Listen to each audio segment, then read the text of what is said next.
સ્વાદિષ્ટ ટમેટાનું શાક બનાવવા માટે લઈ લીધા ઝીણા સુધારેલા ટમેટા અને નાખી દીધી એમાં ઝીણી સુધારીને ધોઈને એકદમ સરસ ધાણા ભાજી. હવે કરી નાખશું વઘાર. વઘાર માટે ગેસની ફ્લેમ ઉપર મૂકી દીધી તપેલી ને તેમાં નાખી દીધું તેલ. તેલને એકદમ સરસ ગરમ થવા દેશું. તો તેલ અહીંયા ગરમ થવા માંડ્યું હતું.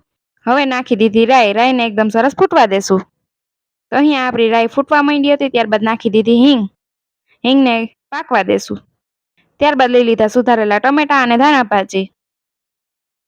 ટમેટા ધાણા ભાજી એડ કરી દેશું. હવે એમાં નાખી દેશું ડાયરેક્ટ આપણે મસાલા.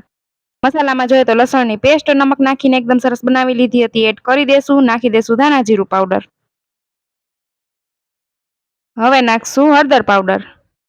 હવે નાખશું તીખાસ માટે લાલ મરચું પાવડર અને કલર માટે કાશ્મીરી લાલ મરચું પાવડર. બધા જ મસાલા એડ કરી દીધા છે અને કરી લેશું એકદમ સરસ મિક્સ. તો અહીંયા ટમેટામાં જ કરી લીધા છે મસાલા મિક્સ. વચ્ચે વચ્ચે ફેરવતા રહીશું.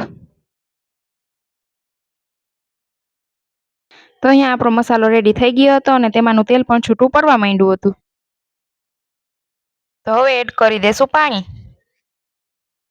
પાણી અહીંયા તમારે જેટલું રસવાળું કરવું હોય એ પ્રમાણે એડ કરી શકો છો. મારે બનાવવું હતું મીડિયમ એટલે થોડુંક જ પાણી એડ કર્યું છે. હવે પાકવા દેશું એકદમ સરસ. તો તૈયાર છે એકદમ સ્વાદિષ્ટ, ફક્ત મિનિટોમાં જ બનતું સ્વાદિષ્ટ વિટામિનથી ભરેલું ટમેટાનું શાક.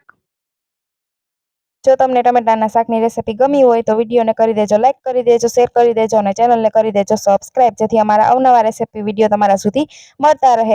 અને જો તમારે ટમેટાના શાકની રેસીપી જોતી હોય તો લોંગ વિડીયો આપી દીધો છે આપણે યુટ્યુબ ચેનલ ઉપર, તો જરૂરથી જો.